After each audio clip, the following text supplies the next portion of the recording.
사람이 살아가는 세상이나 또 그 밖에 모든 하나님의 피조 세계를 보게 되어지면 하나의 공통점을 가지고 있습니다. 그것은 바로 인간의 세계가 되어졌든 아니면 동물의 세계가 되어졌든 아니면 땅속 깊은 곳에 집을 짓고 보금자리를 만들고 살아가는 작은 그러한 미생물들, 그런 생명체가 있는 생물의 세계들, 그 모든 세계를 살펴보게 되어지면 사람 사는 인간 사회만 그런 것이 아니라 이 모든 우주 속에 존재하는 생명의 존재들 속에는 조직이라고 하는 것이 있고, 그리고 단체라고 하는 것이 있고, 그룹이라고 하는 것이 있게 되어집니다. 그래서 우리가 간혹씩 텔레비전 프로를 통해서 동물의 세계를 보게 되어지면 그 집단 속에서 그 집단을 대표하고 또 그 집단을 통제하고 또 그 집단을 보존해 가기 위해서 우두머리를 세우고 지도자를 세우고 대표자가 되려고 얼마나 보이지 않는 그런 쟁투, 때로는 아주 살벌하고 무서울 만큼 난투극을 벌이면서 그 지도자의 대표자의 왕의 자리에 독주를 하기 위해서 모든 것을 통제하고 다 자기의 소유를 집어넣기 위해서, 종속시키기 위해서 보이지 않는 그러한 아주 엄청난 싸움을 싸우는 그런 모습을 동물의 세계에서 봅니다. 비단 그것이 이 짐승 동물들 사회 속에서만 이루어지는 것인가 하면 그렇지가 않습니다. 보이지 않는 땅속의 세계에서도 그렇고 공중의 세계에서도 마찬가지입니다. 사람의 세계는 더더욱 그것이 두드러지게 나타나게 되어집니다. 어느 기관이든 어느 단체든 인간의 무리들 속에서도 인간들도 역시 마찬가지로 지도자가 필요하고 리더가 필요하고 통치자가 필요합니다. 그래서 그 지도자가 만들어지고 대표자가 리더가 만들어질 때쯤이면 어수선하고 또 혼란스럽고 때로는 아주 흉측하리만큼 비참하고 야만적인 그런 모습들도 서슴지 않고 자행되어지는 것을 봅니다. 그러나 막상 그런 쟁투와 그런 다툼과 그런 힘겨루기 속에서 마침내 우두머리가 세워지고 지도자가 세워지고 리더가 결정이 되어지고 나면 평화가 임하게 되어지고 언제 그래야 하는 듯이 평온해지게 됩니다. 아마도 하나님의 피조세계 속에서는 이 인간뿐만 아니라 모든 피조세계 속에서 리더가 있어야 되고 지도자가 있어야 되나 봅니다. 그것이 긍정적인 의미에서는 그 또래 집단과 그 그룹 단체를 리더하기 위해서 긍정적인 의미에서는 이 대표자와 지도자가 우두머리가 반드시 있어야 되지만, 그러나 부정적인 의미에서 본다고 한다면 왜 그래야 할까 하는 것입니다. 꼭 지도자가 있어야만 존재하고 대표자가 있어야만 무엇인가 응집이 되어지고 왜 그래야만 되느냐 하는 것이죠. 지도자가 없으면 각자가 그 일을 감당할 수 없는 것인지, 리더가 없으면 방향을 잡지 못하는 것인지.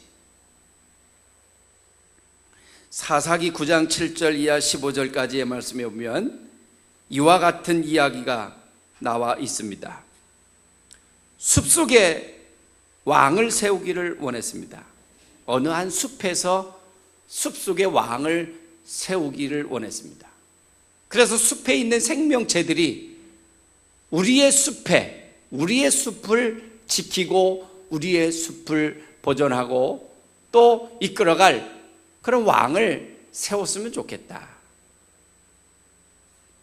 그래서 숲에 있는 생명들이 누구에게로 갔는가 하면 그들이 이런 의견 저런 의견, 이런 이야기 저런 이야기를 나누다가 첫 번째로 감람나무에게 찾아갔습니다. 그래서 감람나무에게 가서 숲에 있는 생명들이 감람나무여 감람나무여, 우리 숲에서 우리가 당신을 지켜보고 당신을 바라보게 되어지니 감람나무 당신이 우리 숲의 왕이 되었으면 좋겠습니다. 그렇게 요청을 했습니다. 그랬더니 이 감람나무가 한마디로 거절했습니다. 아닙니다. 나는 이 숲의 왕이 될 수가 없습니다.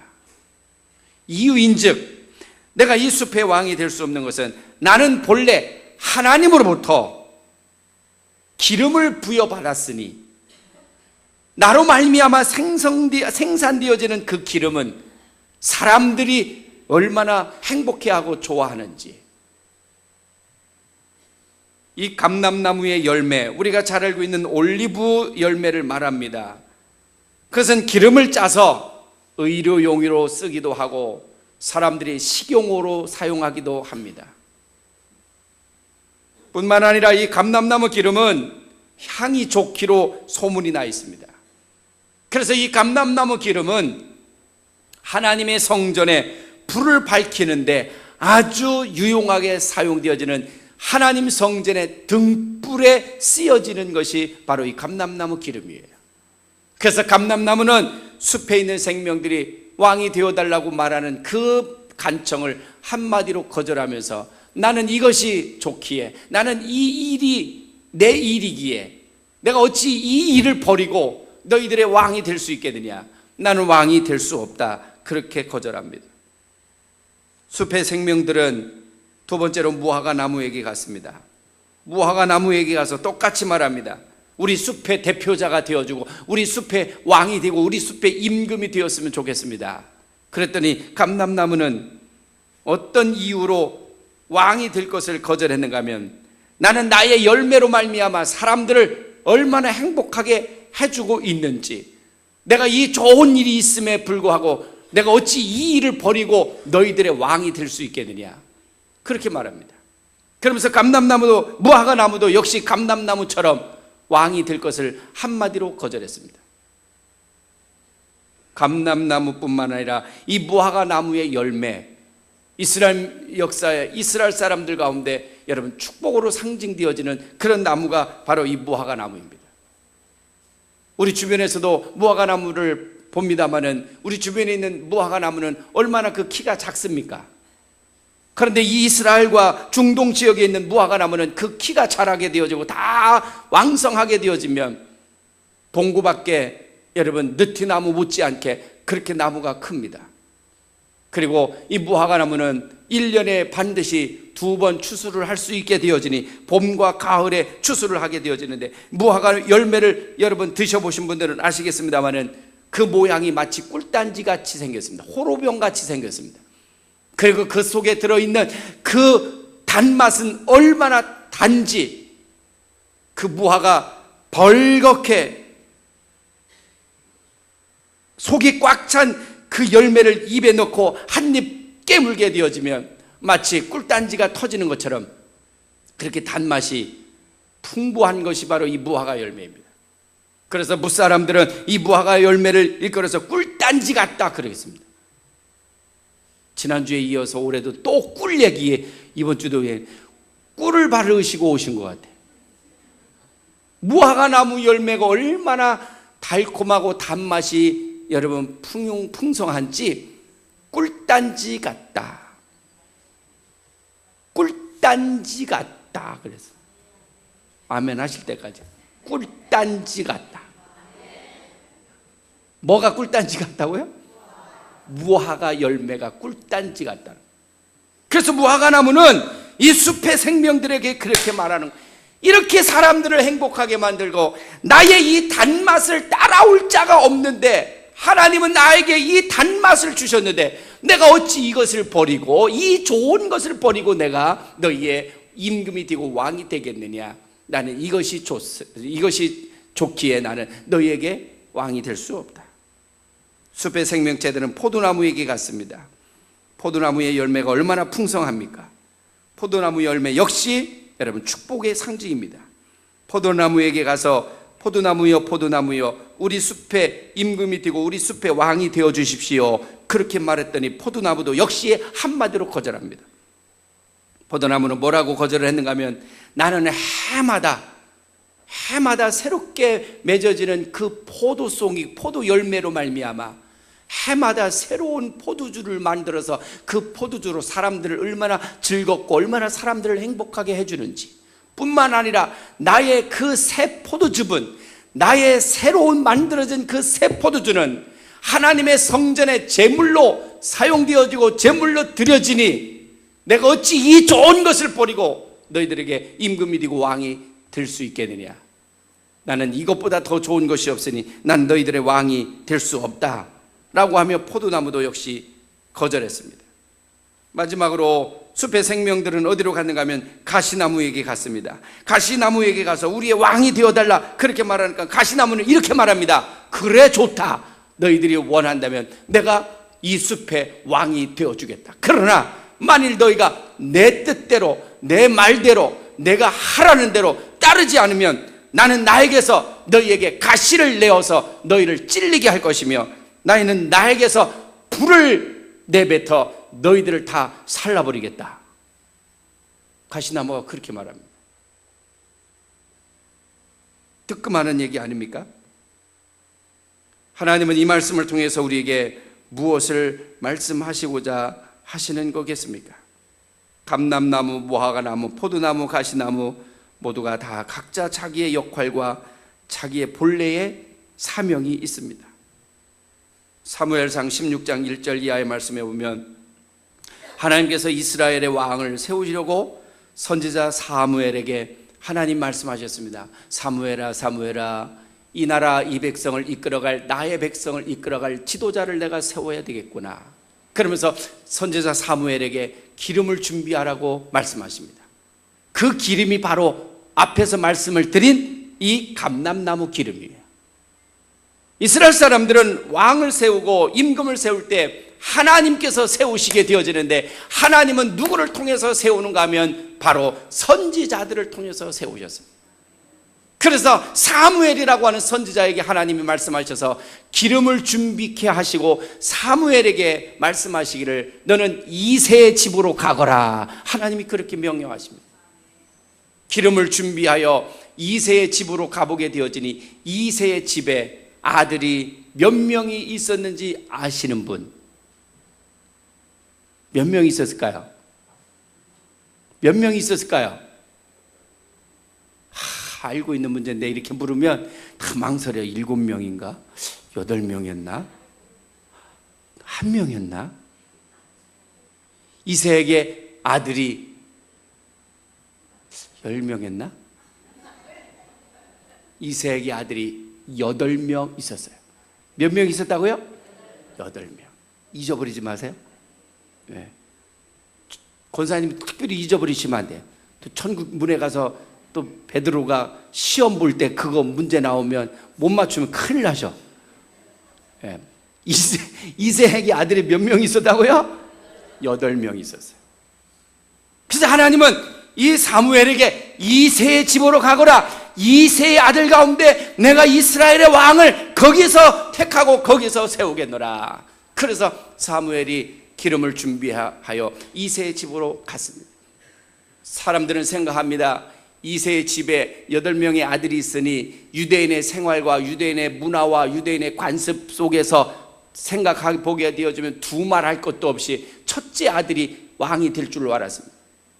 그래서 첫째 아들을 사무엘 선지자에게 데리고 오게 되어지니 이 첫째 아들이 얼마나 인물이 빼어나고 얼굴이 훌륭하게 생기고 기골이 장대했는지 보는 사무엘도 마음이 움직였습니다. 그래서 사무엘이 하나님 앞에 기도합니다. 하나님, 이 사람이 그 사람입니까? 그렇게 말하니 하나님은 말씀하시기를 그가 아니다. 둘째, 셋째, 다섯째, 여섯째, 일곱째 모두가 아니었습니다. 선지자 사무엘은 이새에게 말합니다. 이 아들들이 전부 다이냐? 이 아들들이 내 아들 전부 다냐? 그렇게 말하니까 아직 막내 말째가 하나 남았습니다. 그가 어디에 있느냐? 그는 들판에 있습니다. 그가 바로 역사의 주인공인 다윗이라고 하는 사람입니다.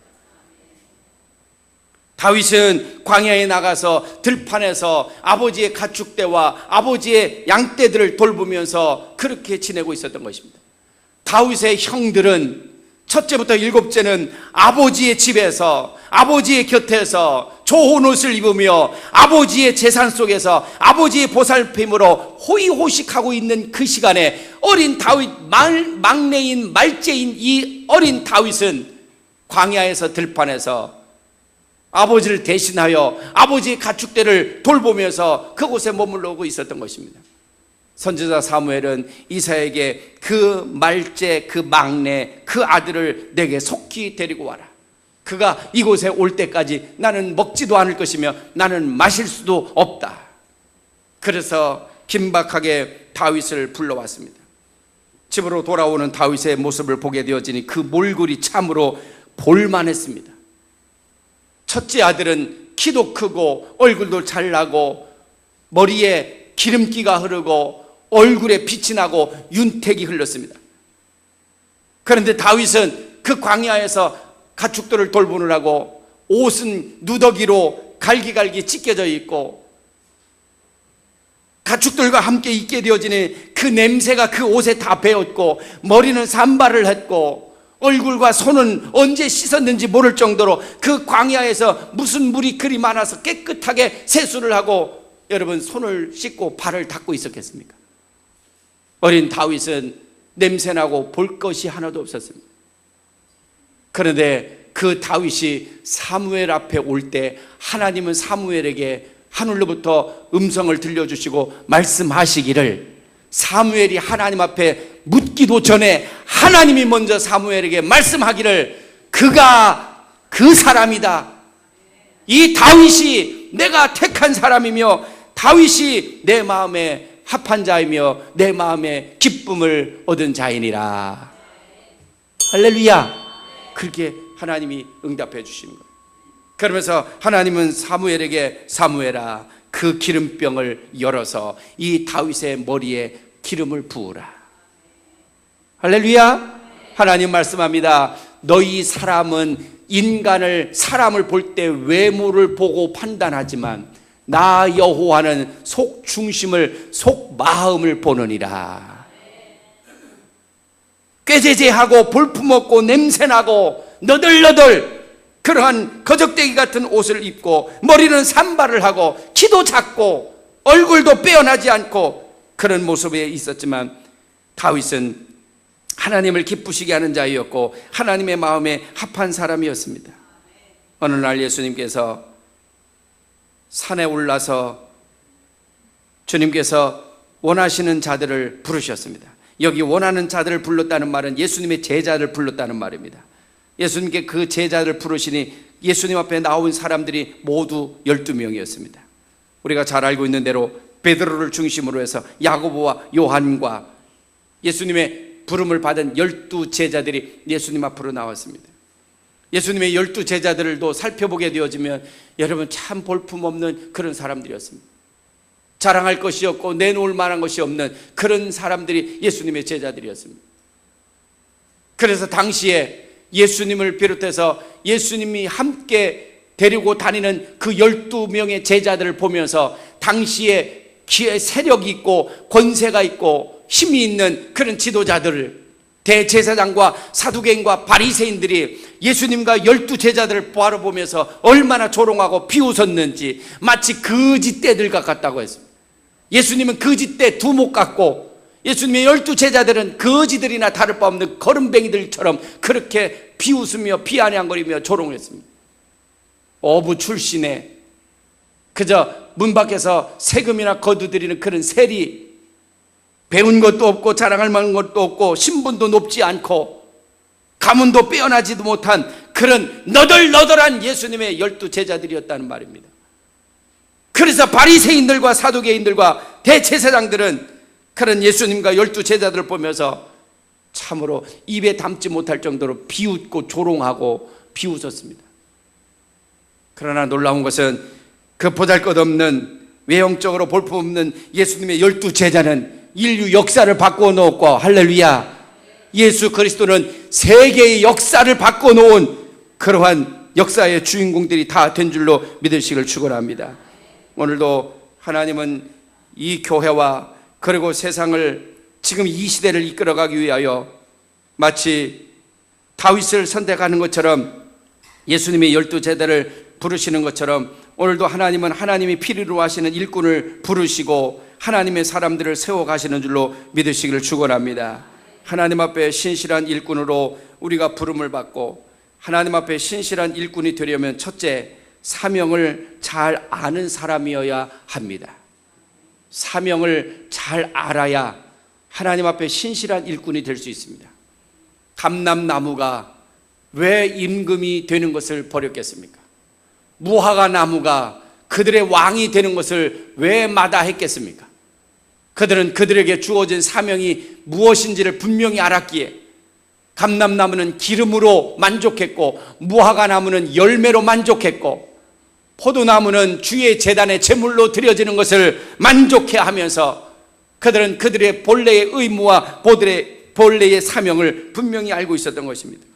교회에서는 목사로, 장로로, 권사로, 안수집사로, 주일학교 교사로, 성가대로로, 때로는 평신도로 교회 이곳저곳에 직분을 허락하시고 사명을 주시고 일을 주시는 줄로 믿으시길 축원합니다. 교회에서의 직분은 여러분 모두가 다 같이 하나님 앞에서 사명자들로 부름을 받고 세움을 받은 것입니다. 제발 존인하느라고 제가 여러분 개인적으로 부탁을 드린다면 교회의 직분을 세상의 직분과 비교하지 마십시오.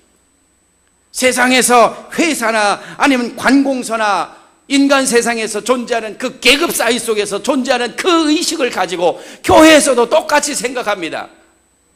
교회에서의 직분을 마치 어떤 상하 위계 질서에 있는 그런 계급 사이에서 존재하는 그런 호봉수를 따져가지고 무엇을 세우는 것처럼 그렇게 생각해서 어떤 직분은 높고 어떤 직분은 낮고, 그것이 아닙니다. 교회에서는 오직 한 가지 하나님의 사명을 감당케 하기 위해서 하나님이 각각의 직분을 주신 줄로 믿으시기를 축원합니다. 장로는 장로로서의 역할이 있는 것이고 권사는 권사로서의 역할이 있는 것이고 집사는 집사로서의 역할이 있을 뿐이라고 하는 사실입니다. 높고 낮음이 아닌 것입니다. 명예와 권세와 권력을 여러분 뜻하기 위해서 만들어 놓은 그 직분이 아닙니다. 교회에서의 직분은 오직 하나님께서 각각의 사람들에게 각각의 일들을 맡겨주시기 위해서 그 사명을 주시기 위해서 직분을 주시는 줄로 믿으시기를 축원합니다. 그래서 내게 사명이 무엇인지, 나는 어떤 일들을 감당해야 하는 것인지 그것을 잘 알아야 신실한 일꾼이 됩니다. 두 번째, 신실한 일꾼은 하나님의 마음에 합한 자여야 합니다. 육체적으로 보고 외형적으로 보면 다윗의 형들이 다윗보다 훨씬 더 빼어났습니다. 그러나 하나님의 마음에 합한 자는 그렇지 못한 어린 다윗이 하나님의 마음에 합한 자였습니다. 왜 그랬느냐면 하나님을 기쁘시게 하는 다윗이었기 때문에 그랬다, 그런 말이죠. 그래서 하나님이 다윗을 말할 때 내 마음을 기쁘게 하는 자다. 세 번째, 마지막으로 여러분, 신실한 일꾼은 하나님의 말씀에 순종하며 하나님의 말씀에 복종하는 순종과 복종을 할 줄 아는 사람이 신실한 일꾼입니다. 예수님의 제자들을 보십시오. 그 제자들, 여러분, 마지막에 온전히 죽음을 맞이한 사람이 없습니다. 베드로와 야고보는 거꾸로 십자가에 못 박아 죽였고 죽임을 당하였고, 다른 야고보와 요한들은 여러분 때로는 그 가죽이 벗겨지고 때로는 화형을 당하기도 하고 때로는 그 사지가 갈기갈기 찢겨는 이러한 죽음을 이 제자들이 당할 수밖에 없었습니다. 그리스도와 그리고 그리스도의 복음을 위하여 희생과 헌신을 다 감당할 수 있는 그런 믿음, 그런 마음이 갖추어져 있을 때 신실한 하나님의 일꾼이 되게 될 줄로 믿으시기를 축원합니다. 기도하겠습니다. 그러가신 하나님 아버지, 오늘 우리 서부교회가 새로운 일꾼을 세우는 귀하고 소중한 값진 날입니다. 이제 세움을 받는 사람이나 또 세워야 할 우리 온 성도들이 마음과 뜻을 합하여 하나님의 나라를 위해서, 교회를 위해서 더 효과적으로 일하기 위해서 일꾼을 세우고 일꾼이 되게 하여 주시옵소서. 하나님 앞에서 어떤 직분을 감당하든 우리가 신실한 일꾼이 되어지기를 간절히 소원하고 소망합니다. 2달란트 5달란트 받은 자와 같이 열심을 다하게 하시고 충성을 다하게 하여 주시옵소서. 예수님의 이름으로 간절히 기도하옵나이다. 아멘.